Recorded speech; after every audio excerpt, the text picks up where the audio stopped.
ஹே YouTube வாசிகளே, நான் உங்கள் திலீப். இது நம்ம சேனல் ரெட் ஹேண்ட். ரொம்ப லாங் கேப் ஆயிடுச்சுன்னு நினைக்கிறேன். இவ்வளோ நாள் கழித்து உங்களை எல்லாத்தையும் சந்திக்கிறேன். இடையில ஒரு சில பர்சனல் ரீசன்ஸ்னால வீடியோ போட முடியல. சரி, அதெல்லாம் மறந்துட்டு திரும்ப வீடியோ போடலாம் அப்படின்னு யோசித்தேங்க. யோசிச்சுட்டு என்னடா கான்செப்டில் போடலாம், என்னடா நியூஸ் உங்களுக்கு கொண்டு வந்து சேர்த்தலான்னு எவ்வளவோ ரிசர்ச் பண்ணேன். அந்த பழைய ஃபார்மு பழைய ஃப்ளோ வரவே இல்லை. சரி, பழசு தான் நமக்கு வரல, புதுசாக ஏதாவது பண்ணுவோம் அப்படின்னு யோசித்து உங்களுக்காக புது கான்செப்ட் ஒன்று எடுத்துகிட்டு வந்திருக்கேன். இனிமேல் நம்ம சேனலில் டிஃப்ரெண்ட்டான செக்மெண்ட்ஸில் வீடியோலாம் போட போகிறோம். அதில் ஒரு செக்மெண்ட் தான் இது. இந்த செக்மெண்ட் பேர் ஏன் ரேண்ட்டை கொஞ்சம் கேளு. நான் புலம்ப வந்து நிற்கிறாண்ட்ட கொஞ்சம் கேளு.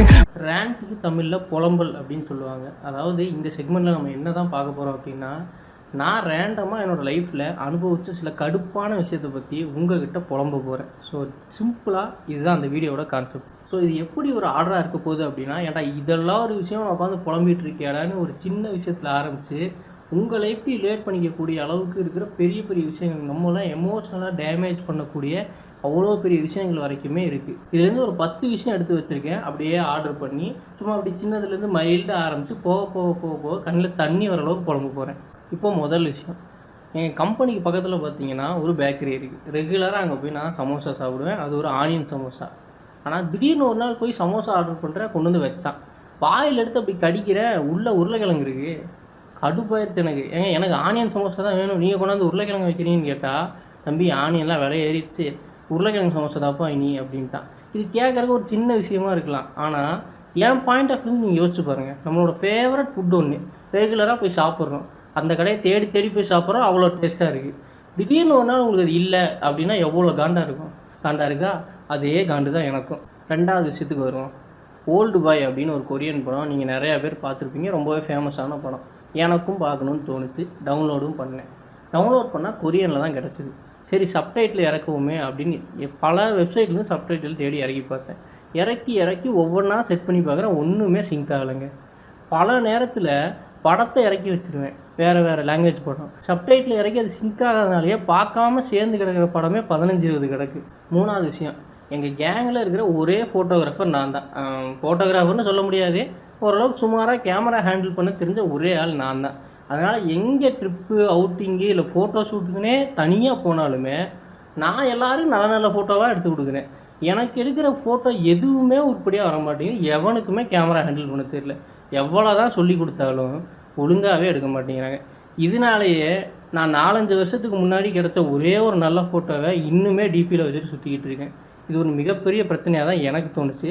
இதே மாதிரி உங்கள் கேங்லேயும் நீங்கள் தனிப்பட்ட ஒரே ஒரு ஃபோட்டோகிராஃபராக இருந்தீங்கன்னா உங்களுக்கு நல்ல பிக்சர் கண்டிப்பாக கிடச்சிருக்காது. 4வது விஷயம், நான் ஜிம்முக்கு ஜாயின் பண்ணி ஒரு 6 மாதத்துக்கு மேலேயே போயிட்டுருக்கேன். இப்போ என்ன விஷயம் இதில் அப்படின்னா, ஜிம்முக்கு போகிறேங்க ஒரே காரணத்துக்காக ஏதாவது வெயிட்டான பொருளை தூக்கணுன்னாவோ இல்லை பீரோவை நவுத்தணுன்னாவோ என்னையே கூப்பிட்றானுங்க. வரல, இல்லை இது முடியாதுடா அப்படின்னு சொன்னால், ஏன்டா ஜிம்முக்கு போகிறேன் இது கூட பண்ண மாட்டேன் அப்படின்னு கேட்குறாங்க. ஜிம்முக்கு போகிற எல்லாருமே பவர் லிஃப்ட்ரு ராக்கு மாதிரி இல்லை ரோனி கோல்மன் மாதிரியா இருப்பாங்க. நான் சாப்பிட்டு வெயிட் ஆகிட்டேன், இதுக்கு மேலே சாப்பிட்றது வெயிட் ஏறக்கூடாதுன்னு அதை குறைக்கிறதுக்கு ஜிம்முக்கு போனால் இவனுக்கு இதை ஒரு காரணமாக பிடிச்சி எல்லாத்துக்கும் என்னை கூப்பிட்றாங்க. நீங்களும் கூட ஜிம்முக்கு போயிருந்தால் அதெல்லாம் அனுபவிச்சிருப்பீங்க. 5வது மேட்ரு, என்னோடய ஷெட்யூலு. அதாவது நம்ம ஏதோ ஒரு பிளான் பண்ணுவோம்ல, இப்போ சனிக்கிழமை இங்கே போகலாம், லீவ் இருக்குப்பா ஞாயிற்றுக்கிழமை இங்கே போகலாம் அப்படின்னு சொல்லி ஏதோ ஒரு பிளான் பண்ணுவோம்.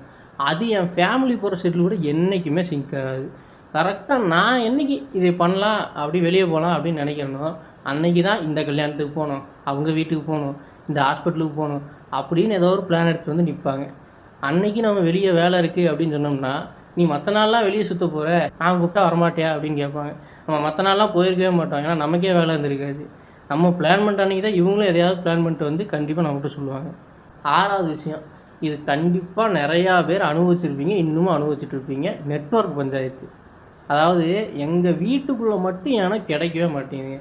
வீட்டை விட்டு வெளியே போனால், அதாவது வீட்டோட சைடில், ஃப்ரண்ட்டில், பேக்கில், இந்த பக்கம் அப்படின்னு வீட்டை சுற்றி எங்கே போனாலும் பக்காவாக நெட்வொர்க் கிடைக்கிது, 5Gலே கிடைக்கிது. ஆனால் வீட்டுக்கு உள்ளே வந்தால் மட்டும் கிடைக்க மாட்டேங்குது.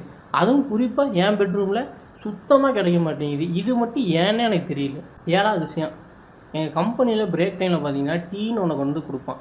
ஆனால் அது வாயில் வைக்கவே முடியாது. ஒன்றா சர்க்கரை எள்ளி கொட்டி வச்சுருக்கோம், இல்லைன்னா சுடுதண்ணியில் போட்ட மாதிரியே டேஸ்ட்டே இல்லாமல் இருக்கும். இப்படி எதாச்சும் ஒரு நாள் பார்த்தீங்கன்னா ஹெச்ஆர் டிபார்ட்மெண்ட்டுக்கு போகிறேன், பிரேக் டைமில் சூட காஃபி சர்வ் ஆகிட்டுருக்கு.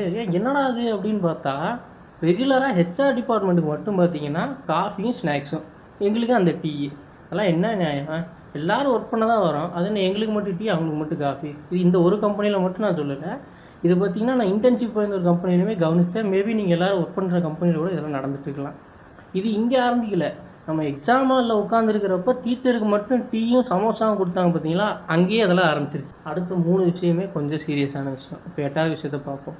அதாவது நம்மளை சுற்றி இருக்க மனுஷங்களே பார்த்திங்கன்னா நம்மளோட ஃபினான்ஷியல் ஸ்டேட்டஸை வச்சு தான் நம்மக்கிட்ட பழகுறாங்க அப்படிங்கிறத நிறைய இடத்துல சோஷியல் மீடியாவில் பார்த்துருக்கேன். பட் நான் அதை வந்து நேரடியாக அனுபவிக்கிற வரைக்கும் நான் அதை நம்பலை. உதாரணத்துக்கு சொல்லணும் அப்படின்னா என் லைஃப்பில் நடந்த ஒரு விஷயத்தையும் சொல்கிறேன். ஒரு சின்ன வீடு, ஒரு சின்னதாக ஒரு வீடு இருந்துச்சு எங்களுக்குன்னு. ஸோ அந்த வீட்டில் நாங்கள் இருக்கிற வரைக்குமே சுற்றி இருக்கவங்களோட பழக்க வழக்கம் வேறு மாதிரி இருந்துச்சு. இந்த அவசரம்னா டக்குன்னு வந்து ஹெல்ப் பண்ணுறது, நல்லா பழகிறது, பேசுகிறது, இந்த மாதிரியான நடவடிக்கை எல்லாம் இருந்துச்சு. இப்போ அந்த வீட்டை ரெனோவேட் பண்ணி கொஞ்சம் பெருசாக கட்டிட்டோம். ஸோ அவங்கள விட நம்ம அடுத்த ஸ்டாண்டர்டுக்கு உயர்ந்துட்டோம் அப்படிங்கிறத பார்த்ததுக்கப்புறமா அவங்களோட நடவடிக்கை எல்லாமே டோட்டலாக சேஞ்ச் ஆகிடுச்சு. ஒரு அவசரத்துக்கு போய் கூப்பிட்டா கூட வரமாட்டேன்னு சொல்லக்கூடிய அளவுக்கு மாறிட்டாங்க. ஸோ இது இங்கே மட்டும் நான் சொல்லலை, நான் பழகின நிறையா பேர்கிட்ட இந்த டிஃப்ரென்ஸை கொஞ்சம் வருஷங்களாக நான் வந்து கவனித்தேன். இது ஏன் இப்படி இருக்குது அப்படின்னு எனக்கு தெரியல. பட் இப்படி இல்லாமல் இருக்கணும் அப்படிங்கிறதான் என்னோடய ஆசை. 9வது விஷயம், இந்த இன்ஸ்டாலலாம் நிறையா மீம் பார்த்துருக்கோம். அதாவது கடன் கொடுக்குற வரைக்கும் தான் நம்ம வந்து கடன் கொடுக்குற மாதிரி இருப்போம். கடன் கொடுத்ததுக்கப்புறம் பார்த்திங்கன்னா நம்மளை ஏதோ கடங்காரங்க மாதிரியே டீல் பண்ணுவாங்க, நம்ம அவங்கள்ட்ட வாங்கவே முடியாதுன்னு. ஸோ அந்த மாதிரி எனக்கு ரொம்பவே நெருக்கமாக இருந்த ஒரு நண்பர் ஒருத்தன்ட்ட வந்து நல்லா பழகிட்டு இருந்தோம்.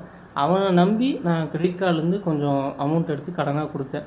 மோஸ்ட்டாக ஒரு 10 மாதம் இஎம்ஐயில் 8 மாதம் ரிட்டர்ன் பண்ணிட்டான். பட் கடைசி 2 மாதம் பார்த்தீங்கன்னா ஆள் ஃபோனே எடுக்கல, மெசேஜுக்கும் ரிப்ளை இல்லை. எனக்கு என்னென்னா அது ஒரு சின்ன அமௌண்ட் தான், ரொம்ப பெரிய அமௌண்ட்டெல்லாம் கிடையாது. ஒரு 800 வச்சுக்கோங்களேன். அதை நான் போட்டு கட்டிட்டேன். ஸோ அது எனக்கு பெரிய விஷயம் கிடையாது. பட் இந்த இடத்துல எனக்கு என்ன ரொம்ப கஷ்டமாக இருந்துச்சுன்னா, நாங்கள் ரொம்பவே க்ளோஸாக இருந்தோம். கிட்டத்தட்ட ஒரு பிரதர்ஸ் ரேஞ்சுக்கு, ஒரு அண்ணன் தம்பி மாதிரி பழகிட்டோம் அப்படின்னு சொல்லலாம்.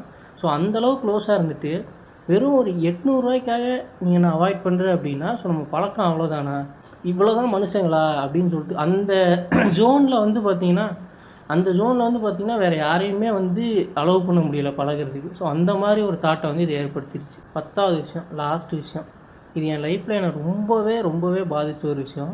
அதாவது நமக்கு ரொம்ப பிடிச்ச ஒருத்தங்க, ஒரு ஸ்பெஷலான பர்சன் இருக்காங்கன்னா அவங்களுக்காக நம்ம பல எஃபர்ட்ஸ் எடுப்போம் அவங்கள சந்தோஷப்படுத்துறதுக்காக. அப்படி நம்ம எடுக்கிற ஒரு எஃபர்ட் வந்து பார்த்திங்கன்னா கிஃப்ட்ஸ். அதாவது அவங்க பிறந்த நாள்லையோ இல்லை ஏதாவது ஒரு ஸ்பெஷலான நாள்லையோ பார்த்திங்கன்னா கிஃப்ட்டு வந்து நம்ம கொடுப்போம்.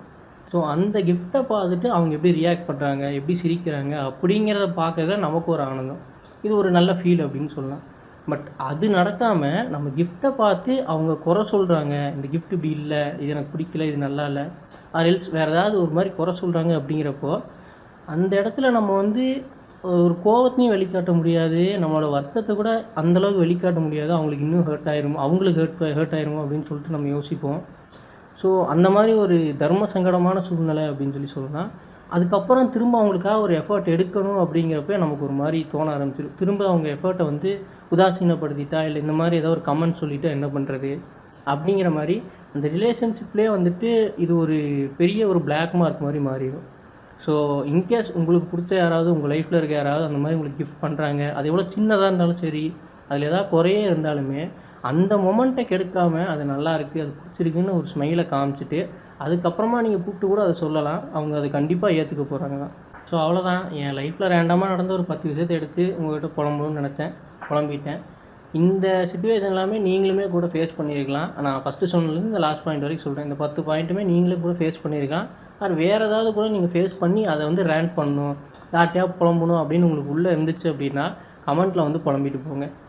அண்ட் இந்த செக்மெண்ட் எப்படி இருக்குது, இந்த மாதிரி புதுசாக ட்ரை பண்ணலாமா அப்படிங்கிற உங்களோட கருத்து எல்லாமே கமெண்ட்ஸில் சொல்லுங்கள்.